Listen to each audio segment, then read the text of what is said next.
حسن نشریات سے جڑے رہنے کے لیے چینل کو سبسکرائب کریں اور بیل آئیکن کو دبانا نہ بھولیں۔ حمدن للہ تعالی اولا و ثانیا ولینان الثناء الیہ ثانیا والصلاة والسلام علی افضل رسول محمد وآلہ مسلیہ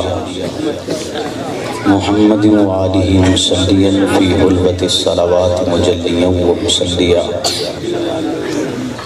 اما بعد فاعوذ باللہ من الشیطان الرجیم بسم اللہ الرحمن الرحیم محمد رسول اللہ والذین معه اشداء والکفار رحماء بینہم قال النبی صلی اللہ علیہ وسلم لا یؤمن احدکم حتی اکون احب الیہ من والدہ وولدہ والناس اجمعین او کما قال صدق اللہ وصدق رسولہ النبی الکریم۔ درود پاک۔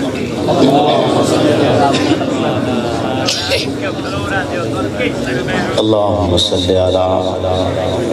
محمد معدن الجود والکرم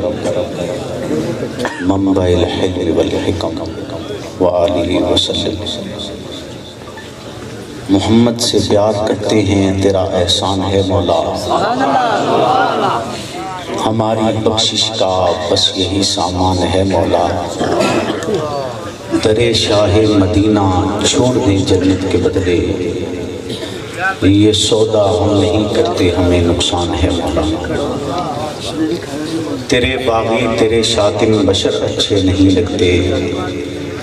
تیرا سایہ نہ ہو جن پر وہ سر اچھے نہیں لگتے۔ تیرے اصحاب سے مجھ کو محبت کیوں نہ ہو آقا، کسی اونچے گھنے ٹھنڈے شجر اچھے نہیں لگتے۔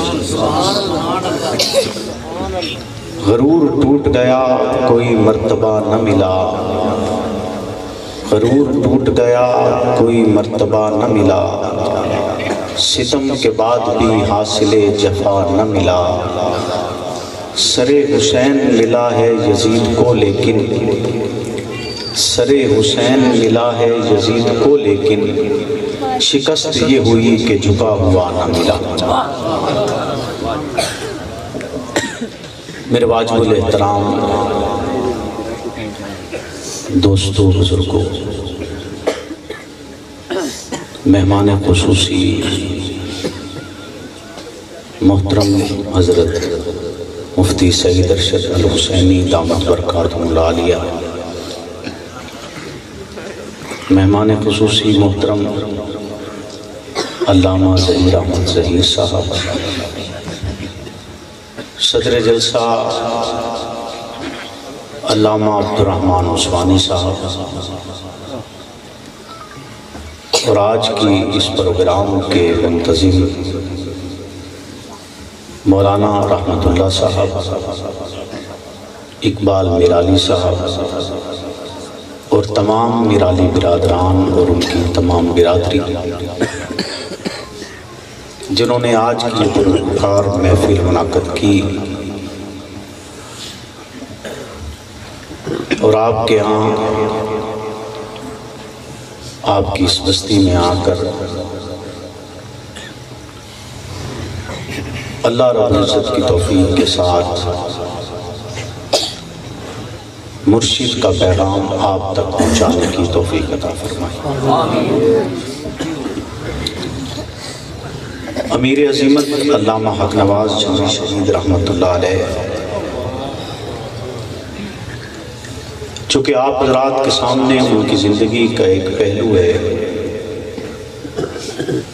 شخصیت کا ایک عکس ہے، ان کی ایک تاریکی، اور وہ شخصیت کے جس میں صحابہ کرام رضوان اللہ اجمعین اور بالخصوص حضرت امی عائشہ صدیقہ رضی اللہ تعالیٰ عنہ کی ذات سے جنون کی حد تک محبت کا اظہار،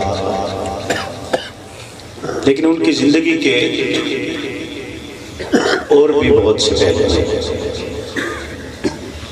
جس کے عنوان کے ساتھ انشاءاللہ العزیز رات کا تقریباً آدھے سے زیادہ پہر گزر چکا ہے، اور میں آپ حضرات سے، آپ نیک لوگ ہیں، صالح لوگ ہیں، اور اس وقت میں جب اللہ رب العزت بہت خصوصیت کے ساتھ مسلمان کی آواز کو سنتے ہیں، اس وقت میں آپ سے یہ عرض کروں گا کہ آپ میرے لیے دعا بھی کیجئے گا کہ مجھے اللہ رب العزت استقامت کے ساتھ مرشد کی زندگی کے تمام پہلو آپ کے سامنے لانے کی توفیق عطا فرمائے۔ 22 فروری کو انشاءاللہ جامعہ محمودیہ میں ایک پروگرام سالانہ، آپ کو پتہ ہے رات کے وقت میں ہوتا ہے، ایک دن کے وقت میں ان کی روحانی زندگی، اور وہ زندگی جس کی بدولت میں اور آپ آج ذکر اصحاب رسول صلی اللہ علیہ وسلم کی گردان کر رہے ہیں، اس کا تذکرہ انشاءاللہ ہوگا۔ اس کے متعلق تمام گفتگو انشاءاللہ اسی محفل میں آپ حضرات کے ساتھ کی جائے۔ آج کی یہ پروگرام یا محفل سیرت محمد رسول اللہ صلی اللہ علیہ وسلم کی ذات بابرکات اور آپ کے ساتھ ساتھ آپ کی آل اور آپ کے اصحاب کے تذکرے کے لیے منعقد کی گئی ہے۔ ایک مصور جب کوئی تصویر بناتا ہے تو تصویر بنانے سے قبل اس کو چند چیزوں کی ضرورت ہوتی ہے۔ اسے ایک کاغذ چاہیے، قلم چاہیے، سیاہی چاہیے، روشنی چاہیے، اور ایک منجمد وجود چاہیے۔ جب تک یہ ساری چیزیں نہ ہوں وہ تصویر نہیں بنا سکتا۔ آج آپ کے ہاں چونکہ جدید زمانہ آ گیا ہے، جدید زمانے میں کیمرے کے ساتھ تصویریں بنائی جاتی ہیں، لیکن اگر کیمرہ بھی ہل رہا ہو تو تصویر درست نہیں آتی، یعنی منجمد وجود نہ ہو تصویر نہیں بنائی جا سکتی۔ لیکن وہ خالق جس نے اس ساری کائنات کو بنایا ہے، اس نے جب انسان کو تخلیق کیا تو ماں کے پیٹ میں سخت ترین اندھیرے میں تیرتے ہوئے وجود پر بغیر سیاہی، بغیر روشنائی اور بغیر روشنی، بغیر قلم، بغیر کاغذ کے انسانیت کا وجود تخلیق دے دیا۔ اور اگر اس کی بنائی ہوئی پیدا کردہ تمام چیزوں کی آپ تعریف کرنا شروع کریں تو وہ تعریف ختم نہیں ہو سکتی۔ دنیا میں کوئی اچھا کام کرے تو تعریف اسی کی ہے جو کہ عطا کردہ اسی کا ہے۔ کوئی ذہانت کا منظر پیش کرے تو تعریف اسی کی ہے جو کہ عطا کردہ اسی کی ہے۔ ہر دنیا کی ہر شے جب اس کا تذکرہ کیا جاتا ہے تو بنیاد یہی ہوتی ہے کہ تعریف اسی کی اور تمام تعریفیں اسی کی۔ لیکن یہ ساری تعریفیں اور ساری کائنات کے وجود کو ایک طرف رکھا جائے اور اس کی ایک تخلیق جسے محمد رسول اللہ کہا جاتا ہے، آپ کی ذات بابرکات کی تعریف کی جائے تو لا یمکن الثناء کما کان حقہ بعد از خدا بزرگ تو ہی قصہ مختصر۔ اس کے علاوہ کوئی اور الفاظ نہیں کہ جیسے وہ تمام عمر لکھا اور مدح باقی ہے، ورق تمام ہوا اور مدح باقی ہے، قلم ہے آبلا پا اور مدح باقی ہے، کہ ہر ایک چیز کے بعد سارے ساتوں سمندروں کی سیاہی بنانے کے بعد محمد رسول اللہ کے کمالات لکھے جائیں تو مدح باقی نہیں مکمل کر سکتے میں اور آپ، نہ دنیا کی کوئی اور طاقت۔ اتنی خوبصورت شخصیت کہ جن کے چہرے کی قسمیں کھائی جاتی ہیں، اور قسم بھی وہ کھاتا ہے جس نے مجھے اور آپ کو پیدا کیا ہے، جس کی زلفوں کی قسم کھائی جاتی ہے، وہ شخصیت مکہ کی گلیوں میں پتھر برداشت، ایسی شخصیت کہ جس کی ذات بابرکات پر آج میں اور آپ کٹ مرنے کے لیے تیار ہیں، اپنا لہو بہانے کے لیے تیار ہیں۔ اس شخصیت پر جب پتھر برسائے گئے تو آپ کے نالین مبارک لہو سے رنگین ہو گئے، لیکن آپ نے اس تمام جدوجہد کے ساتھ مجھے اور آپ کو ایک پیغام دیا ہے، اور پیغام یہی کہ عمل کا مرتبہ اور مقام بعد میں آتا ہے، عمل سے پہلے مقام عقیدے کا مانا جاتا ہے۔ بغیر عقیدے ممکن ہی نہیں ہے کہ آپ عمل کے ذریعے کامیابی حاصل کر لیں۔ آپ فصل اگانا چاہتے ہیں، آپ بیج ڈالیے، آپ پانی سارا سال لگاتے رہیں، ساری رات آپ کھڑے ہو کر اس پانی کا پہرا دیتے رہیں، لیکن اگر آپ نے زمین کو درست نہیں کیا ہے، زمین کو بنایا نہیں ہے، اس کو اچھی طریقے کے ساتھ فصل کے لیے تیار نہیں کیا ہے، تو یہ سارا عمل، ساری رات کا جاگنا بھی بیکار ہے، سارے سال کا پانی بھی بیکار ہے، لگائے ہوئے پیسے بھی بیکار ہیں، ڈالا ہوا بیج بھی بیکار ہے، ڈالی ہوئی کھاد بھی بیکار ہے۔ جب تک زمین تیار نہیں ہوتی عمل کسی کام نہیں آ سکتے۔ اسی طرح دل کی زمین، آپ تہجد کریں، حج کریں، نماز ادا کریں، روزے رکھیں، دین کے احکامات پر عمل کریں، لیکن اگر دل کی زمین عقیدے کے ساتھ، پختگی کے ساتھ تیار نہیں کی گئی ہے تو پھر یاد رکھیے یہ سارا عمل بیکار جائے گا، کسی فائدے میں نہیں آئے گا، ساری رات کی عبادت گزاری ضائع چلی جائے گی، سب پنج گانا نماز ضائع چلی جائے گی، حج اور عمرے ضائع چلے جائیں گے، الحاج کے الفاظ ضائع چلے جائیں گے۔ عقیدے کی پختگی اور عقیدے کی بنیاد میرے اور آپ کے دل میں راسخ ہونا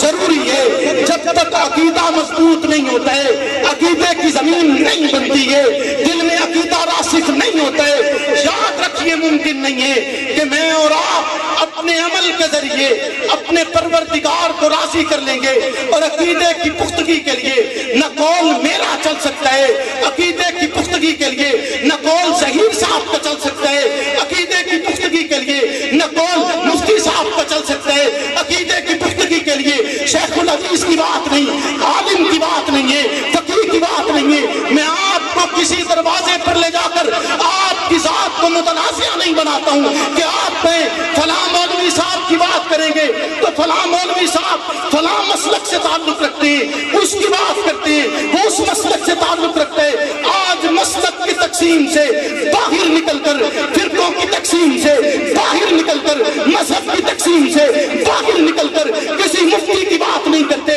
عالم کی بات نہیں کرتے، شیخ الحدیث کی بات نہیں کرتے، مفکر کی بات نہیں کرتے، دانشور کی بات نہیں کرتے، عقیدے کی بات کرتے ہیں۔ عقیدہ اگر چاہتے ہو کہ میرا اور آپ کا عقیدہ بنیادی عقیدہ، ضروری عقیدہ درستگی کی بنیاد پر ہو، عمل کی ایسی بنیاد بن جائے کہ جب اس پر عمل کا بیج ڈالا جائے تو وہ پھلے پھولے، وہ بڑھے، تو پھر عقیدے کے لیے ضروری ہے کہ عقیدہ وہی رکھو جو اصحاب رسول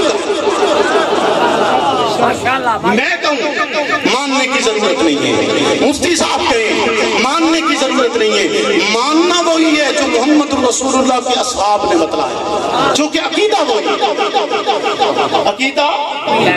عقیدہ وہی ہے۔ اور جب تک دل کی زمین تیار نہیں ہوتی عمل کسی کام نہیں آئے گا۔ کوئی جیسا مرضی عمل بتاتا ہے، جیسا مرضی عقیدہ بتاتا ہے، اگر وہ عقیدہ اصحاب رسول کے عقیدے کے موافق ہے تو پھر وہ عقیدہ درست ہے، اگر اس کے موافق نہیں ہے تو اسے گندے کپڑے میں لپیٹ کر دیوار پر مار۔ وہ اس قابل نہیں ہے کہ ایسا عقیدہ رکھا جائے جو محمد رسول اللہ کے صحابہ کے طرز پر نہ ہو۔ سوال پیدا ہوتا ہے کہ عقیدہ آخر اصحاب رسول جیسا ہی کیوں؟ کیونکہ ان کا عقیدہ ان کے دل کی زمین زمین محمد الرسول اللہ نے تیار کی ہے، آپ نے بنائی ہے ان کی دل کی زمین کو، آپ نے ان کی دل کی زمین تیار کی ہے، آپ نے ان کا عقیدہ بنایا ہے، اور عقیدہ بنا کر ان سے یہ بھی کہہ دیے تمہارے لیے تمہارا دین مکمل کر دیا ہے، تمہارے لیے تمہارا دین مکمل کیا ہے، کسی اور کا نہیں، انہی کا دین ہے۔ جب دین صحابہ کا ہے تو پھر چلیں گے بھی اسی طرز پر نا، جب دین صحابہ کا ہے تو پھر اسی طرز پر چلیں گے نا۔ تو یہ اور طریقہ کار اپناتے تو میں نہیں سمجھتا کہ مجھے اور آپ کو کامیابی مل سکتی ہے۔ کامیابی کا قاعدہ، کامیابی کا اصول، پہلا اور بنیادی اصول یہی ہے کہ عقیدہ درست ہو اور عقیدہ ویسا ہو جیسا محمد رسول اللہ نے ان کا تیار کیا ہے، جو کھیتی تیار کر کے دی ہے۔ مجھے اور آپ کو کہ اس جیسی کھیتی بنا لو، اس جیسی کھیتی بنا لو۔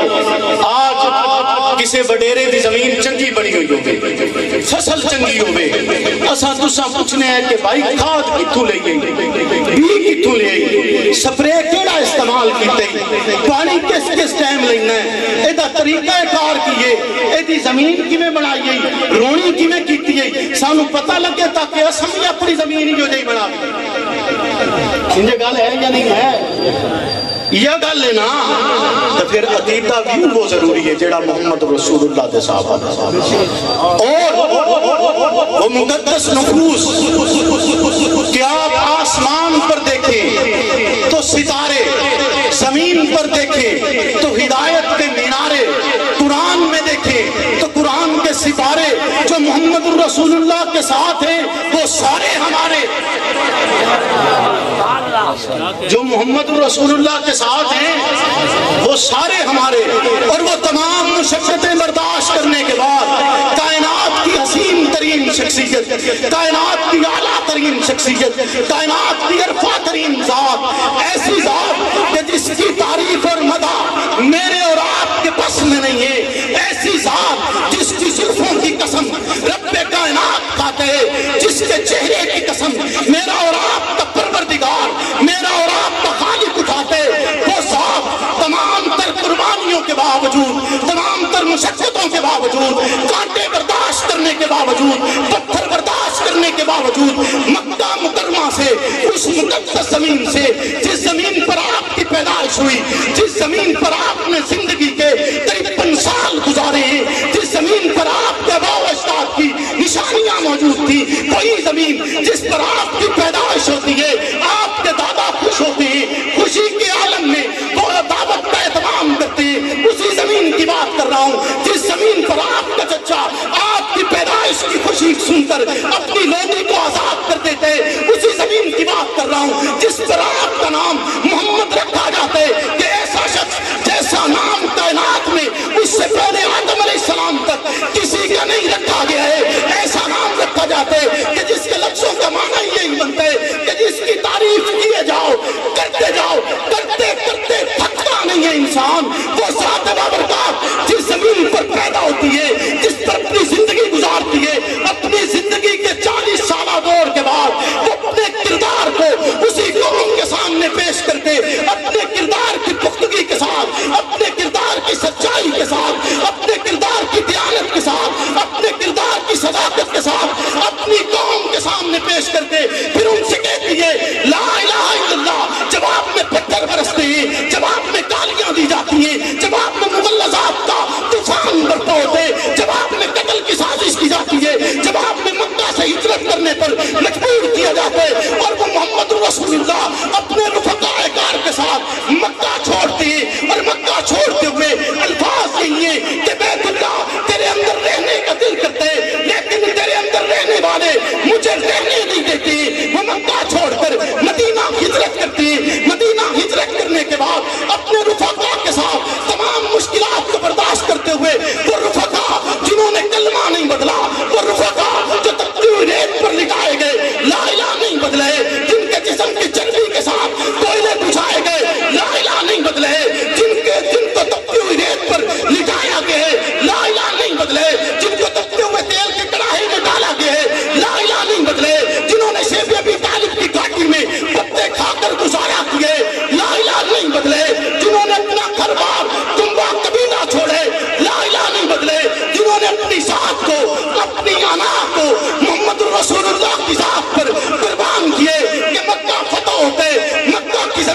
داخل ہوتے ہوئے وہ سوچتے ہیں کہ آج کے دن ہم اپنا بدلہ لیں گے، آج کے دن ہم بتائیں گے کیسے ہمیں مکہ سے نکالا تھا تو انہیں کہا جاتا ہے کہ نہیں، رسالت بنا کے تھے، آج کے دن کسی سے کوئی سوال نہیں کیا جائے گا، اور وہ اپنی انا کو محمد رسول اللہ کی ذات پر قربان کرتے ہیں۔ وہ مقدس نفوس جن کا میرے اور آپ پر احسان ہے، وہ ذات بابرکات جو اتنی حسین ہے کہ جس کی تعریف دنیا کی کوئی بھی شے نہیں کر سکتی، تمام درخت قلم بن جائے اور تمام دریا پانی ان کا سیاہی بن جائے اور تمام لکھتے چلے جائیں، زمین پوری پہ آپ لکھے، لیکن اس کی مدح میں اور آپ نہیں کر سکتی۔ وہ ذات بابرکات اپنے اتنے احسان کے باوجود، اتنی بڑی کلمے کی بنیاد کے باوجود میرے اور آپ سے کچھ طلب نہیں کرتی ہے،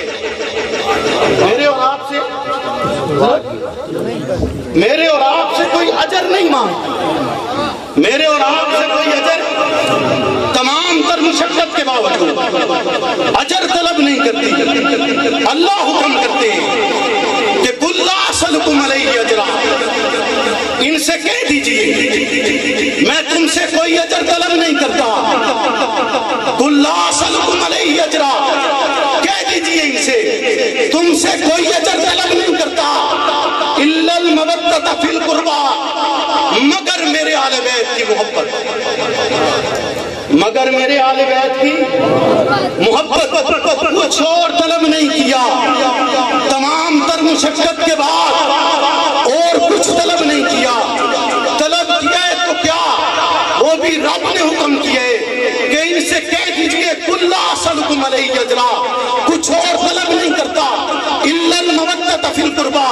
مگر میرے آل بیت کی محبت۔ حضور کہتے ہیں ایک شخص نماز پڑھتے، روزہ رکھتے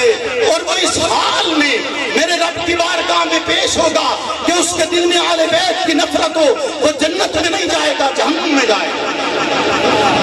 وہ جنت میں نہیں جائے گا، جہنم میں جائے گا۔ دل میں ہو بغض سے آل بیت اور پھر خوشگوار ہو، دل میں ہو بغض سے آل بیت اور پھر خوشگوار ہو، لعنت ہو ایسے شخص پہ اور بے شمار ہو۔ توجہ ہے آپ کی؟ ایک دن حضور تشریف لائے، آپ کے کندھوں پر حضرت حسن حسین ہے، آپ تشریف لائے، آپ نے کہا لوگوں تمہیں کیوں نہ بتاؤں کہ ان دو شہزادوں کے نانے جیسا کوئی نانا نہیں ہے، ان کی نانی جیسی کوئی نانی نہیں ہے، ان کی والدہ جیسی کوئی والدہ نہیں ہے، ان کے باپ جیسا کوئی باپ نہیں ہے، ان کی خالہ جیسی کوئی خالہ نہیں ہے، ان کے ماموں جیسا کوئی ماموں نہیں ہے، ان کی پھپھو جیسی کوئی پھپھو نہیں ہے، ان کے چچا جیسا کوئی چچا نہیں ہے، کہ ان کے نانا محمد رسول اللہ، ان کی نانی خدیجۃ الکبریٰ، ان کے والد علی شیر خدا، ان کی والدہ فاطمہ الزہرا، ان کی پھپھو ام ہانی، ان کا چچا جعفر طیار، ان کی خالائیں ام کلثوم رقیہ اور زینب، ان کا ماموں قاسم بن محمد رسول اللہ، اور یہ سب جنتی ہیں اور یہ جنتی جوانوں کے سردار، یہ سب جنتی اور یہ جنتی جوانوں کے سردار۔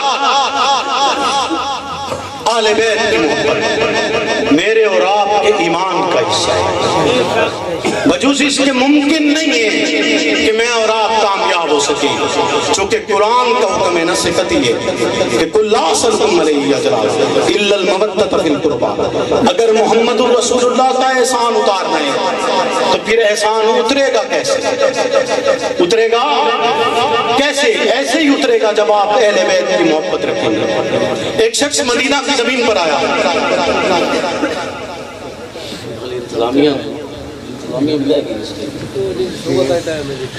ایک شخص آیا مدینہ کی سرزمین پر، داخل ہوتا ہے، کہتا ہے کہ 22 اونٹ ہے میرے پاس، میں نے یہاں سے بھر کے جانا ہے، مدینہ کی زمین پہ آیا بھی پنن ہے، بولو نا، اور سستے ہو جاگتے ہو، حقیقت مفتی صاحب کوشش تو بڑی کی تھی، پر انہوں نے نہیں پتا بھئی یہ قوم سستی ہوئی، یہ قوم سستی ہوئی، اور سستی ہوئی قوم نو جگامن واسطے گلنا نہیں، پسینہ نہیں، خون دے، ستی ہوئی قوم پسینے تے گلاں نال نہیں جاگ دی، وہ خون نال جاگ دی۔ بولو نا، انجھے گل ہے یا نہیں ہے؟ بارش کو لے کر آیا، اس نے کہا مدینہ کی سرزمین سے بھر کے جانے، ایک دروازے پہ آیا، 2 اونٹ بھر کے دے دیے گئے۔ اس نے کہا سفر لمبا ہے، 20 اونٹ باقی رہتے ہیں، 20 بھرنا شروع کروں گا تو اس کا مطلب ہے 10 دروازے ہو رہے۔ پھر پوچھا کہ کس کے پاس جاؤں؟ کہا حسین بن علی کے پاس چلے جاؤ۔ آئے، آپ کو دیکھا آپ اپنے غلاموں کے ساتھ بیٹھے ہوئے کھانا کھا رہے ہیں، غلاموں کے ساتھ کھانا کھاتے ہوئے دیکھا، بلایا آؤ تم بھی آ جاؤ، تم بھی کھا لو۔ اس نے کہا یہاں سے مجھے کیا ملے گا؟ چلو کھانا تو کھاتا ہوں۔ کھانا کھایا، جب کھانا کھا لیا حسین نے کہا کہ یہ سامنے کمرہ ہے، بھر لے جتنا تیرا دل کرتا ہے۔ اس نے 20 اونٹ بھر لیے اور وہ اس دروازے سے باہر نکلا اور یہ کہتا ہوا ہو سکتا ہے کہ کہہ رہا ہو کہ بیعت یا سر، یہ تھا تقاضا یزید کا، بیعت یا سر، یہ تھا تقاضا یزید کا۔ مایوس تو کوئی بھی سوالی نہیں گیا،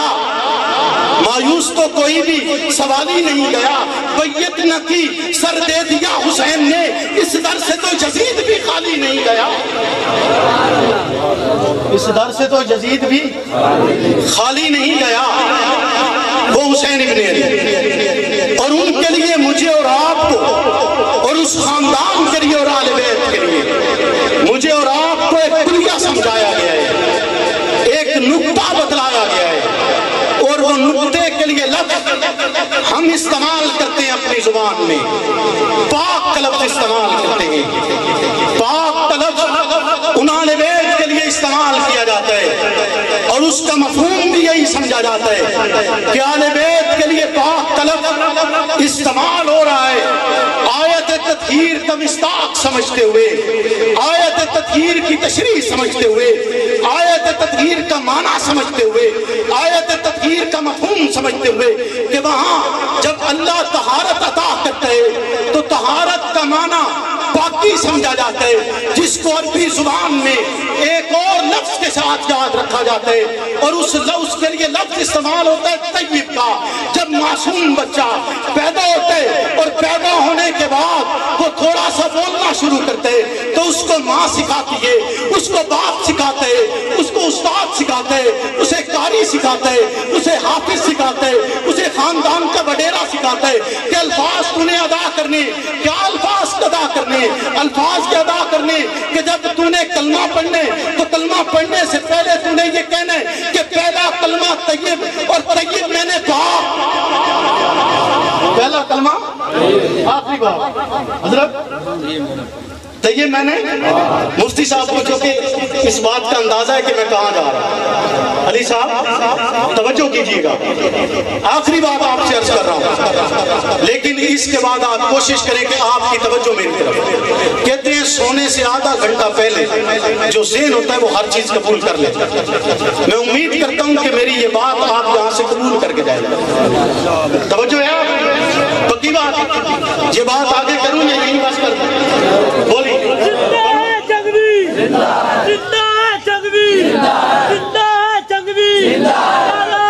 جو بات میں کرنے جا رہا ہوں نا اس کے لیے اس نعرے کی ضرورت ہے،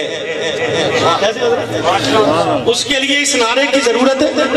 کہ زندہ ہے جنگی زندہ ہے، اس نعرے کی ضرورت اس کے لیے ہے۔ توجہ ہے آپ کی؟ بچہ پیدا ہوتا ہے معصوم ہے، ابھی بولنا شروع کیا ہے اور آپ اس کو لفظ کا معنی سکھا رہے ہیں، وہ نہیں جانتا طیب کسے کہتے ہیں، وہ نہیں جانتا پاک کسے کہتے ہیں۔ بولیے نا، نماز پڑھنے لگو کہیں کہ جی کپڑے پاک رکھو، جگہ پاک رکھو، زمین پاک ہو، جس پر پڑھ رہے ہو وہ پاک ہو، آپ کا جسم پاک ہو، اندر بھی اور باہر بھی، اندر بھی اور باہر بھی۔ لیکن سمجھنا تو چاہیے کہ پاک کہتے کسے ہیں، پاک کہتے کسے ہیں کہ اتنا معتبر لفظ، اتنا بڑا لفظ جو میری اور آپ کی زندگی کے ساتھ جڑا ہوا ہے، میرے اور آپ کے پل پل کے ساتھ جڑا ہوا ہے کہ قاری حافظ امام آئے تو آنے سے پہلے اگر کسی ایسے مقام پر بیٹھے جس کا اس کو علم نہیں تو سوال یہی کرتا ہے کہ جی جگہ پاک ہے، پانی پاک ہے، بولیے نا، یعنی جے پاکی نہ ہوئے تو عبادت قبول ہے، بولو عبادت قبول ہے، تے جے پاکی دا ماننا ہی نہ ہوئے تا پاکی دا مطلب ہی نہ پتہ ہو گئے تو پھر کیوں ہو سکتا ہے کہ میری تیری عبادت قبول ہو گئی؟ میں آج پاکی دا معنی تن بالکل مختصر دسنا ہے، ہکے دسنا ہکو لفظ ہے، اس لفظ کو پھیلاتا جائے گا تو تجھے جنت تک کی آواز سنائی دے، تجھے جنت تک کی کہ حضور کہہ رہے مجھ پر موت آسان ہو گئی، حضور کہہ رہے مجھ پر موت آسان ہو گئی۔ اگلا جملہ میں بعد میں بتاؤں گا، حضور کہتے ہیں مجھ پر موت آسان ہو گئی جب میں نے دیکھ لیا، جب میں نے پاکی کا معنی ایک لفظ اور وہ لفظ آپ نے یاد رکھنا ہے۔ وعدہ کرتے ہیں کہ آپ یاد رکھیں گے، ہاتھ کھڑا کر کے بتائیں، وعدہ کرتے ہیں کہ وہ لفظ آپ یاد رکھیں گے، وہ لفظ تو نہیں بھولیں گے، وہ لفظ تو نہیں بھولیں گے۔ طہارت کا مطلب کیا ہے؟ نجس کا دور ہو جانے کا مطلب کیا ہے؟ طہارت عطا کیسے ہوتی ہے؟ ملتی کیسے ہے؟ پاکی کہا کسے جاتا ہے؟ پاکی کا مفہوم کیا ہے؟ پاکی کا مطلب کیا ہے؟ پاک ہونا کسے کہتے ہیں؟ اے اللہ صاف کپڑے بھی پہن لیے، صاف ستھرا لباس ہے، نہا دھو کر آئے ہیں، دل میں عقیدہ بھی درست ہے، جگہ بھی صاف ہے، تو پھر پاکی تو یہی ہوئی، پھر پاکی کیا ہوتی ہے؟ پاکی کیا اس سے بھی بڑھ کر ہے؟ بولیے نا، تو کوئی نمونہ، کوئی مثال، کوئی علامت، کوئی شخصیت بتائیے تو صحیح کہ پتہ تو چلے کہ پاکی کہاں کسے جاتا ہے، پاکی کہاں کسے جاتا ہے، اس کا مطلب کیا ہے، اس کا مفہوم کیا ہے، طریقہ کیسے ہوگا کہ معصوم بچہ پیدا ہوتے ہی اسے سکھایا پہلا کلمہ طیب، طیب میں نے پاک، یعنی یہ لفظ پڑے بغیر جب تک اس نے طیب نہیں کہا، جب تک اس نے پاک نہیں کہا، وہ نہیں کہہ سکتا لا الہ الا اللہ، وہ نہیں کہہ سکتا محمد رسول اللہ، یعنی جب تک اسے پاک کا مطلب نہیں پتہ ہے، اس کا عقیدہ توحید نہیں منتا، جب تک اسے پاک کا مطلب نہیں پتا، اس کا محمد رسول اللہ کی رسالت پر یقین نہیں بنتا ہے، جب تک اسے پاک کا مطلب نہیں پتا، اس کی عبادات قبول نہیں ہوتی، جب تک اسے پاک کا مطلب نہیں پتا چلتا، اس کی نماز قبول نہیں ہے، روزہ قبول نہیں ہے، حج قبول نہیں ہے، جب تک اسے پاکی کا مطلب نہیں پتا، اسے مال کی طہارت کا اندازہ نہیں ہے، اور اگر یہ سارا اندازہ سیکھ لے تو پھر چلتے ہیں محمد رسول اللہ کے در پر، اور پھر اس در سے خیرات مانگتے ہیں آیات بینات کی، وہ آیات بینات جو اس لاریب ذات نے اپنے مقدس کلام کی صورت میں آسمان سے نازل کیے، اور آسمان سے نازل کرتے ہوئے الفاظ اتارتے ہوئے محمد رسول اللہ کے معصوم نطق سے انہیں جاری کروائے، اپنے لاریب کے کلام میں، غیر مبدل کلام میں، بے مثل کلام میں، لاجواب کلام میں، لازوال کلام میں، قیامت تک جس کا مثل دنیا کی کوئی ذات پیش نہیں کر سکتی ہے، اس مبدل کلام میں بتلایا کیا ہے رب نے، غیر مبدل کلام میں الفاظ کیا ہے، طیب کا معنی کیا ہے، طہارت سمجھ آتی ہے۔ ایک طرف دیکھتی رب کہتے ہیں یہ کتاب اٹھائے گا، اس کو چومے گا، سر کے ساتھ لگائے گا، سینے کے ساتھ لگائے گا، عقیدت سے کھولے گا، لیکن کھولنے سے پہلے تیرا اور میرا پاک ہونا ضروری ہے، طہارت کا ہونا ضروری ہے۔ اہل بیت کی بات ہوتی ہے، لفظ طہارت استعمال ہوتے ہیں، رسالت بنا کی بات ہوتی ہے، لفظ طہارت استعمال ہوتے ہیں، نمونہ تو بتلا دیجئے، بتائیے تو صحیح کہ طہارت کا معنی، طیب کا معنی، طیب کا مطلب، پاکی کا مفہوم، آخر ہم سیکھیں کس طرح سے، ہم جا تو رہے ہیں، مانگ تو رہے ہیں، طلب تو کر رہے ہیں، لیکن بتلائیے تو صحیح کہ طیب کا مطلب سمجھ کیسے آئے گا؟ تو پھر جب طیب کا مطلب سمجھنا شروع کرتے ہیں، پھر مفکرین اٹھے، دانشور اٹھے، علماء اٹھے، محققین اٹھے، محدثین اٹھے، تمام کے تمام اسی ایک نقطے پر متفق ہوتے ہیں کہ جب لفظ طیب استعمال ہوا اور اس کا معنی دیکھا تو عائشہ نے زندہ ہے تکبیر، زندہ ہے تکبیر، نعرہ تکبیر۔ جب طیب کا معنی دیکھا، جب طیب کا معنی کہ اللہ آپ نے تو کہہ دیا کہ آل بیت کے لیے طہارت اتار دی ہے، انہیں پاک کر دیا ہے، آل بیت تو پاک ہو گئے، آپ کی ازواج بھی پاک ہو گئی، آپ کی آل بھی پاک ہو گئی، آپ کی بیٹیاں بھی پاک ہو گئی، آپ کی نسل بھی پاک ہو گئی، اے اللہ پھر اس طہارت طہارت کے بعد طیب کا لفظ کس لیے؟ اس لیے کہ پتا چلے پاکی کہتے کسے ہیں، پاکی کہتے اسے، اس کے لیے پاکی کا لفظ استعمال ہوا جو نبوت کا لباس ہے،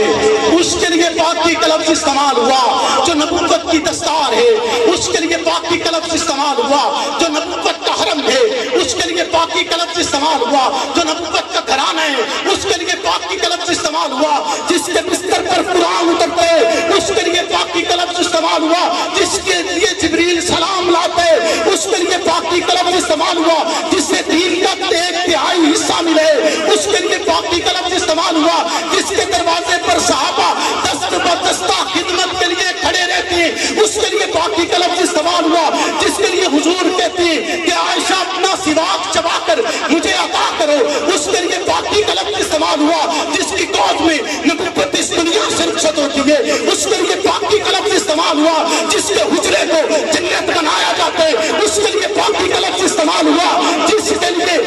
کے بستر پر قرآن اترتا ہے اور نبی کریم موجود ہوتے ہیں، اس کے لیے پاکی کا لفظ استعمال ہوتے ہیں، بتلایا جاتا ہے، مفہوم بتلایا جاتا ہے، امت کو بتلایا جاتا ہے کہ اگر تم نے پاکی کا مفہوم تلاش کرنے، تم نے پاکی کا مطلب تلاش کرنے، تو پھر تو دیکھتا جا، پڑھتا جا، تجھے ساری امت میں شاہ ولی اللہ محدث دہلوی نظر آئے تو اس کی ماں عائشہ ہے، تجھے تشکر لکھنوی نظر آئے تو ماں عائشہ ہے، تجھے مجدد الافسانی نظر آئے تو ماں عائشہ ہے، تجھے امام اعظم ابو حنیفہ نظر آئے تو ماں عائشہ ہے، تجھے امام بخاری نظر آئے تو ماں عائشہ ہے، تجھے 1,44,000 کم و بیش مقدس نصوص نظر آئے تو ماں عائشہ ہے، اسی امی کے لیے دن اور رات قربان کرتے ہوئے، دن اور رات کی محنت کرتے ہوئے، دن اور رات کا پیغام دیتے ہوئے، بالآخر اس سوئی ہوئی قوم کو جگاتے ہوئے امیر عظیمت نے اپنا خون دیا اور الفاظ ادا کیے، فنا فی اللہ کی تہ میں بتا کا راس مجھ میرے جسے مرنا نہیں آتا اسے